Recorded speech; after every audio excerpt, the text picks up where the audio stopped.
Okay, I have 2 o'clock, so I think we'll go ahead and get started, 2 o'clock Eastern Time. Welcome, everyone. My name is Steve DeWitt. I'm the Deputy Executive Director with ACTE.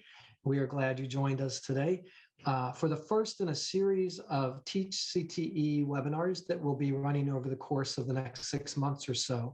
And today's presentation will focus on Montana's approach to recruitment for a new generation of CTE teachers. I'd like to point out that this is a topic that is one of ACTE's 4 what we call content priorities. And those are priorities where we are working to develop additional content and support for our ACTE members and the CTE field as a whole. So we will be, we've already got a number of efforts that we're working on in this area. And one of those is this new webinar series. I'd also like to point out the Teach CTE graphic that's on the screen, and Shannon Boswell, who's our presenter today, will be saying a bit about that. I see it as her background, and I think she has those available for you. She'll mention that later in the presentation. Let's see, I'm just trying to switch to my next slide. There it goes. So we did want to point out, we do have a number of webinar series, and we've been working to provide additional virtual content since COVID first broke. We have on February 16th and April 12th, the next 2 webinars in our series on academic integration. And then on March 9th, we have the next iteration, or next in our series on inclusion, access, equity, and diversity. So we hope you'll tune in for those. All of our webinars are available to everyone when they're aired live, and then members can come in and view them later. And that link shows the link to our webinars page where you can register for these webinars. And just a word about membership. We really depend on our ACT membership to support services and all of the activities that we do. So we hope you'll consider membership if you're not a member. And we have a link there that you can learn more about ACT membership. So let's get into our presentation. I want to welcome again Shannon Boswell, who's the Career, Technical, and Adult Education Director for Montana's Office of Public Instruction. And I know she's extremely busy as a state leader, and so thank her for taking time today out of her schedule to be with us. Shannon, I know started in her, well, I don't know about your full career, Shannon. I've known you for a while, but I know you made your way to CTE and the CTE office through the agriculture pathway, and she has been a former agricultural teacher as well. So maybe she'll share a little bit more about her background as we get into the presentation. I also wanted to thank Shannon. She has been a part of our advisory group on teacher recruitment and retention. It's an advisory group we formed right after our Teach CTE Summit that was held in February of 2020. And she was, I know, presented there as well as at our recent Career Tech Vision. So she's been invested and involved in this issue, and wanted to thank her from that perspective as well. And then finally, if you have any questions about any of our webinar content or this webinar today, feel free to contact Megan Kmiatek on our staff, and her email address is there as well. So Shannon, I will turn it over to you and look forward to hearing from you.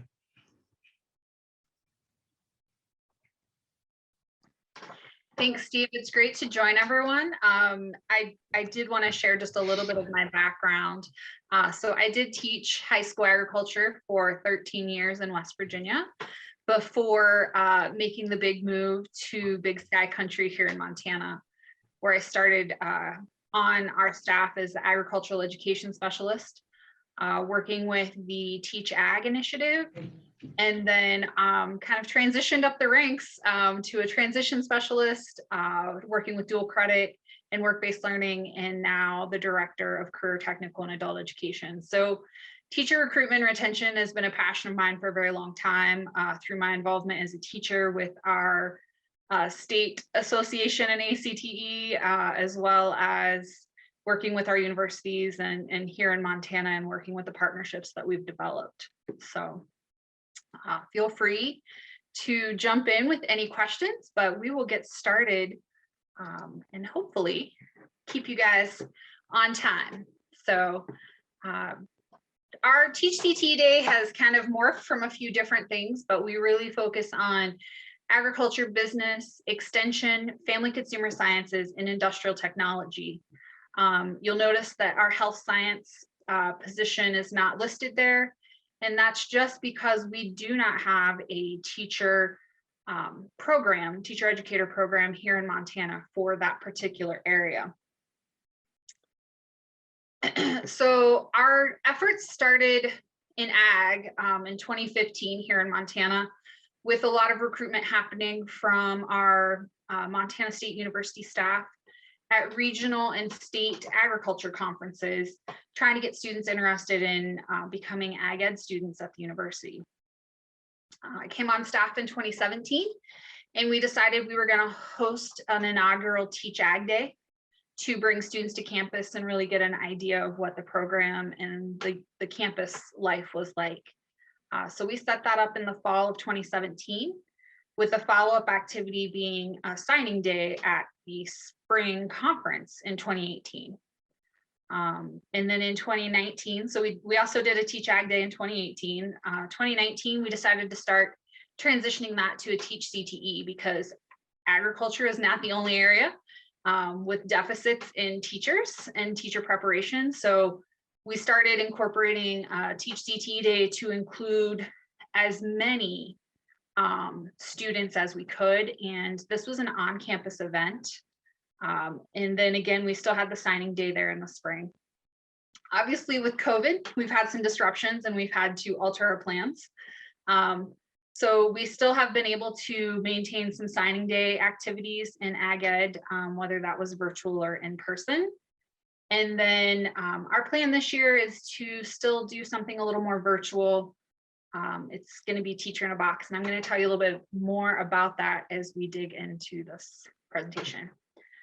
So the great thing about our Teach CTE is the connections that we're able to form, not only with our group, but with our students. So our secondary students that are interested in becoming teachers in any of those program areas get to work pretty closely with university staff and faculty. And this is staff from multiple campuses and multiple departments. We have staff members from Montana State University in agricultural education, technology education, and family consumer sciences. We have staff members from University of Montana Western, where our business education program is housed, and Montana State University Northern Campus, which is another area where agriculture and technology education is housed. They get to also meet our CTE specialists and kind of get that early connection with the folks that would be working with them in the field once they became teachers. They get that mentoring piece with pre-service students who are already enrolled in the programs. Our in-service teachers who are working in those programs, especially in our in-person event, because we have several teachers that come and we do some panels to talk about why they teach and what they enjoy about their profession. We have participation from our Montana ACTE group and some other partnerships through some of our foundations and other groups such as Reach Higher Montana, who really work on work-based learning and scholarship opportunities for students. So obviously we've not been able to have an in-person event since 2019, but just to give you an idea of the breakdown of students that participated in 2019, we did have 36 students. Areas of interest, so other might have been things like physical education, which we still welcome because we're trying to feed that teacher pipeline no matter what the interest is. Industrial technology, family consumer sciences. We include extension because we feel that that is a form of non-formal education. But those extension agents often have pretty diverse backgrounds in agriculture, communications, leadership, and business education, family consumer sciences. So we feel like that's a really important part as well, because those are great transferable skills, and they may student teach and really decide that they love it and become a teacher. Business education and agriculture. And while I know these don't these numbers don't quite add up to 36. Students had more than one area of interest, and with some of our programs, they can dual major. So it's a great opportunity, especially for small schools in Montana that may need a teacher to have more than one endorsement.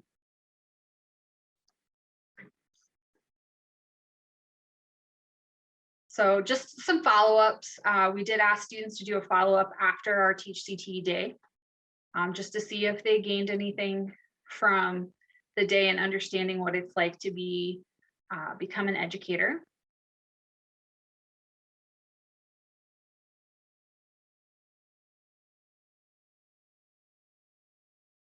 We like to see these numbers, mostly yeses.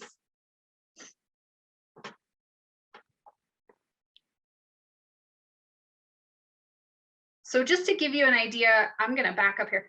Just to give you an idea of what our in-person event was like. Students registered themselves. They were able to come to campus. We spent the day with them. So we would do some introductions. Our pre-service teachers would present a lesson that the students could then take back and teach at their own school. We try to do employability skills, leadership types of lessons that fit across all curriculum areas. Those lessons are things that they could present either maybe at a chapter meeting, maybe to a younger classroom, a middle school classroom. It could be something that would kind of encourage students to take the CTE path before they get to high school. They got to eat lunch on campus.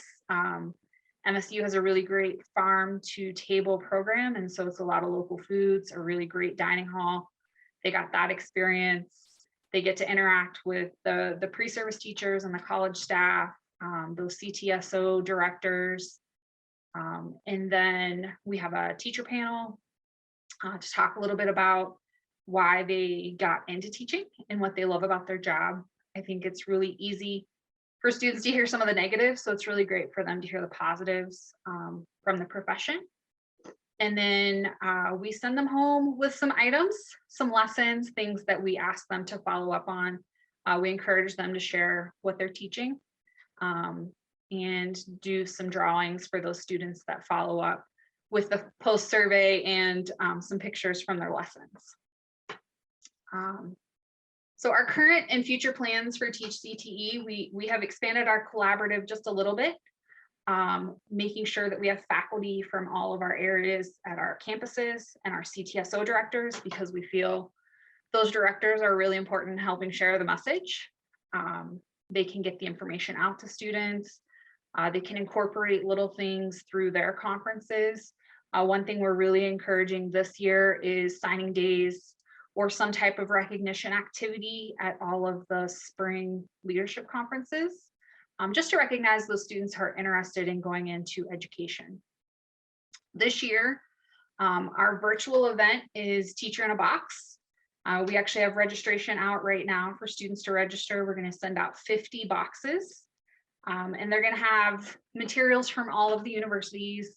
Reach Higher Montana's got some informational items about scholarships and how to fund college.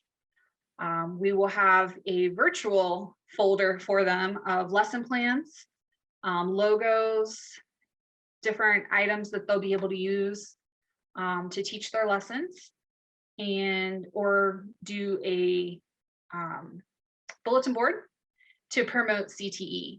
Our goal is to have these out by the 1st of February so that they can do a virtual opening at their home school in February for CTE month. And then we'll do some follow-up pieces with them in the spring. Currently, we've got about 10 kids registered, and registration just opened about a week ago. So the message is getting out there. We're getting kids signed up. And the nice thing is we have one student who attended in 2019. He was actually a sophomore that year, that has signed up, and he just emailed me today to let me know that he is enrolled at Idaho State to major in FCS and business education starting in the summer. So it's very exciting. We're seeing successes from these programs. just from the Teach Ag realm, we have 11 students going out in agricultural education and technology education from Montana State this year, which is a big number for Montana to have that many student teachers out and about. So I see Maxine asked, yeah, so thanks, Maxine, it's a great question. We actually won't send the boxes out until the last week of January, first part of February. So they'll get them, and we have a kind of a week-long window that we're encouraging schools to do some opening activities. We were going to host a statewide virtual activity, and the more we thought about it, we really want to put it back in the hands of our teachers to be engaging with the students in their experience as a CTE teacher. And so we're asking those schools and teachers to just, you know, even if it's during a class or if they want to make a bigger activity out of it, we're giving them some resources and ideas to help with that. But we thought that might be more engaging for students than to log in to a statewide virtual opening. And we are going to have our specialists and our directors available. Our university staff are all happy to set up kind of a Zoom link and Zoom in and be part of those days, those activities around the state. So we're trying to make it as engaging as we can without just hopping on to a statewide Zoom link. You know, students can't be there in person. They don't necessarily want 20 minutes of introductions of all of the people on a Zoom screen. So we're trying to do those things on the local level and then have some follow-up pieces that are a little more engaging for the Teach CTE this year. Our plan going forward, we're hoping for in-person in 2022-23 school year, is that we will be bringing those students to Helena to do an event in conjunction with the opening of legislative session, just so that they can kind of understand the importance of being engaged in legislative session with their, you know, becoming an educator and kind of understanding how all of that impacts teachers. It's a great opportunity for them to come to the Capitol and be part of the process here in Montana. Plus, this is where our Office of Public Instruction is located, and so it's really nice and central to kind of show them the pieces that work behind the scene. And then in 23-24, our plan is that we'll start doing a rotation. Everything up until now has been housed at Montana State University in Bozeman, which is, you know, one of our flagship universities. It's where a lot of our teacher prep programs are. But we would like to be able to rotate to Dillon, which is where our business program is at Western, and then Havre in the northern part of the state, where we have a tech ed and an ag ed program as well. So our hope is that we'll start rotating these amongst the three campuses and hopefully engage some of our other two-year partners to start looking at kind of feeder programs into getting more students involved in CTE teacher prep. I surely can provide a list as soon as we have all of the things together. We are working on that. One of the things I do want to share with you, I do have a Google Drive here that everyone should be able to access. So please let me know if you can't. But we do have some of our resources in there. I've given you a clean copy of our online registration form, one of our follow-up surveys that we did, some of the lesson plans that have gone in past pieces. So there's a Teach Ag folder and a Teach CTE folder. And then some of these great logos that we have. So as Stephen mentioned, I've been part of the Teach CTE work group through ACTE, and the logos were shared. And so I have a whole file of digital images there. I use it for social media. We put it out in our social media promotions, getting students interested and share them quite a bit. I have saved mine so that it's also a Zoom background when I'm doing events like this and trying to get folks interested in teaching CTE.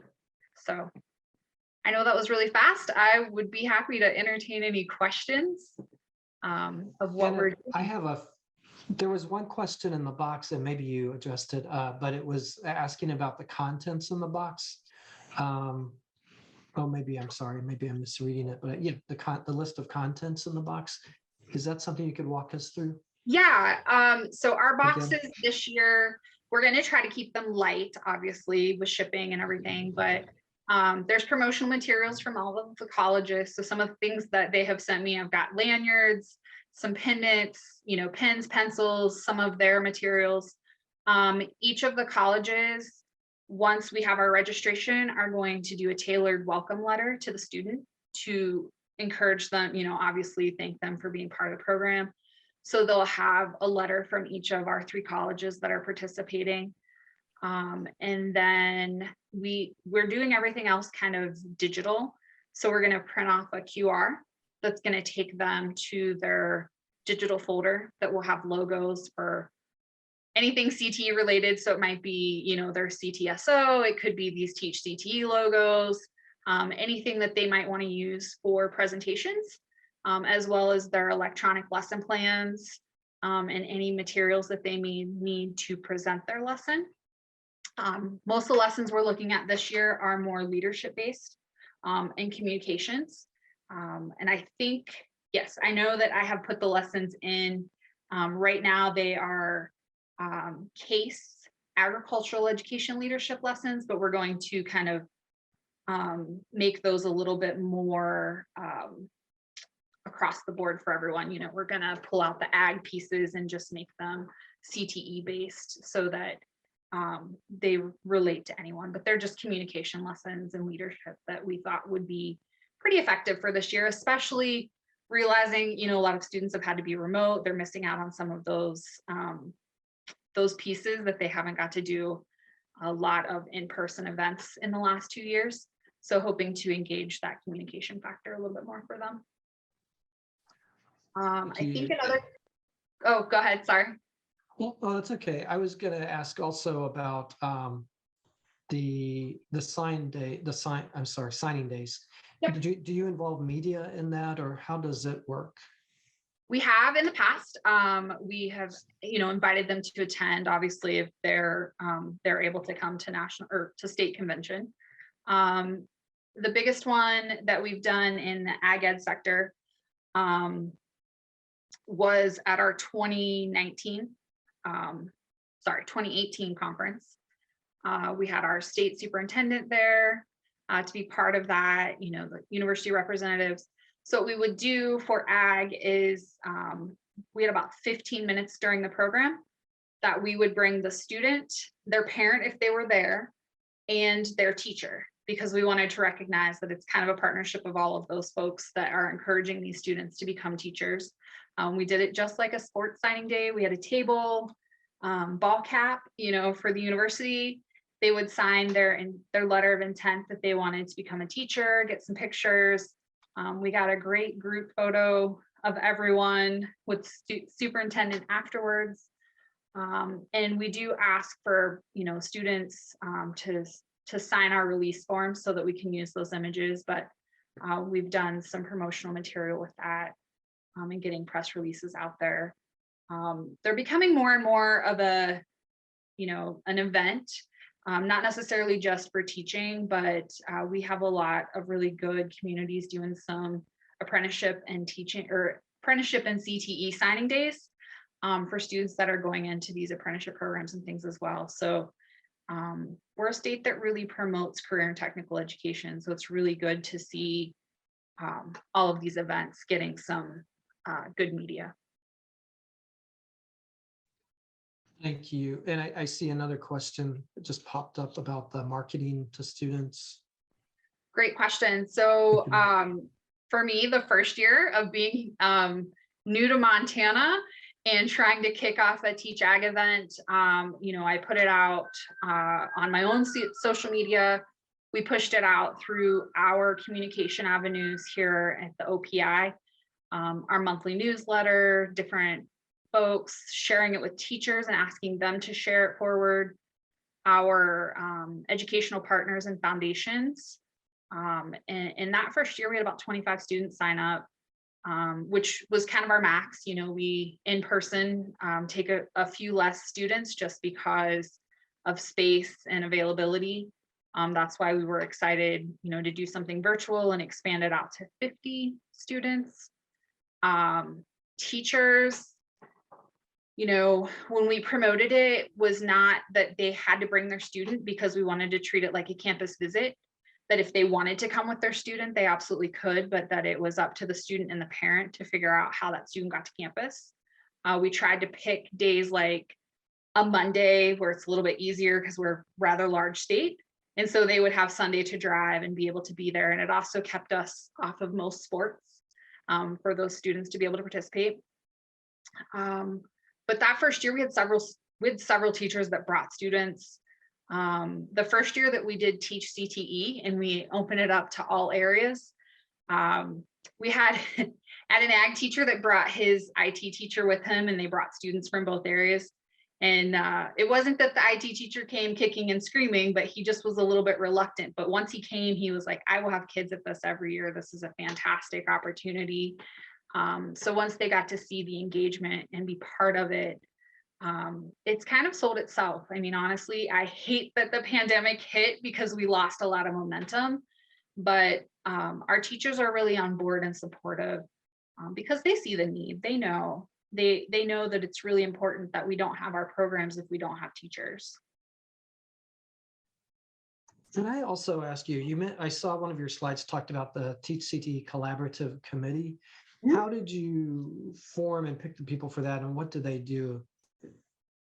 I mean, do they come up with the ideas on? Yeah, I have a real uncanny way of just voluntolding people on things, but no, it's been really great. I had a great partnership, obviously, with Montana State and the programs there.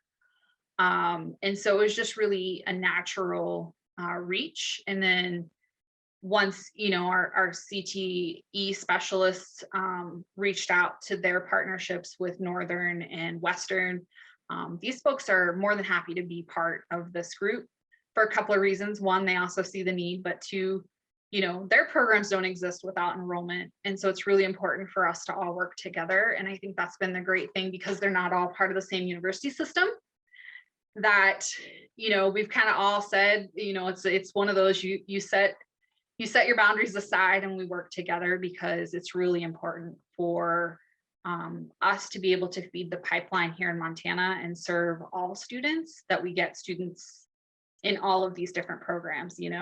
A kid from Eastern Montana,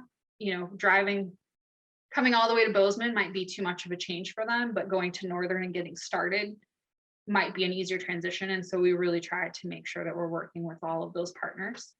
And so it's just a really natural collaborative. The next step that I would like to see us take, once we kind of really get this ball rolling, and I feel like we've got good footing on it, is that we are starting to kind of put information out about those adult transitioners, right? Those folks that want to come in from a different pathway. Maybe they've worked in the field and they want to know what it would be like for them to come in alternatively certified, or maybe they want to go and be able to be broad field certified and come through a program, or they have a bachelor's and want to know what it would take for them to get a master's degree. So those are some things that we are looking at for down the road of how we make that connection. I do want to back up, because it just made me think of something that we're including in the box is pathway documents. We have some documents that are showing a student, like if I'm a high school student and I want to go straight into a 4-year program or a 2-year program to a 4-year program, showing them kind of how that all works, what it's like if you want to work in industry and then come into teaching, what that pathway might look like. So we do have some pathway documents also that we're connecting students with, and it gives them an idea, because things happen, and sometimes we think students may think that their plan is a 4-year college and something happens and they have to stay at home for a while, or they have to, do different things. And so it gives them an opportunity to realize that they could teach down the road, or, maybe it's a student that's really great at welding, would have never thought about education, decided and they see these pathways and realize, oh, I could come back and teach welding if I wanted to down the road. I think that's really important because we go to industry often and we say you need to show students how they can make their way into the profession, or when they those on ramps and off ramps. And so you're doing that in your pathways document. That's great. I had one more question. I'm combining two because I know we wanted to keep these short into about 30 minutes. But my last question was, if you could talk to us a little bit about if COVID has impacted from where you're sitting at the state level, how it's impacted your recruitment and retention efforts in the state. And then the last kind of, I guess they're not really combined, they're two questions, but the other was, do you have any advice for folks who may want to replicate what you've done with your activities in Montana?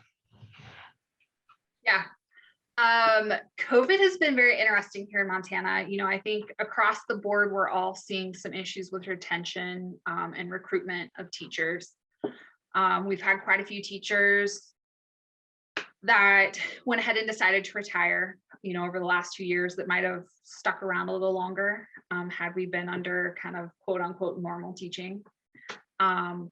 We've been very fortunate in Montana because I think everyone, you know, Yellowstone came out and everybody wants to move to Montana. So we've been very fortunate to gain some CTE teachers from out of state that have come in and filled some program areas that we really thought were going to be a struggle to fill. They're not all filled, you know, obviously, but we were far better off at the beginning of the school year than I thought we were going to be when summer started.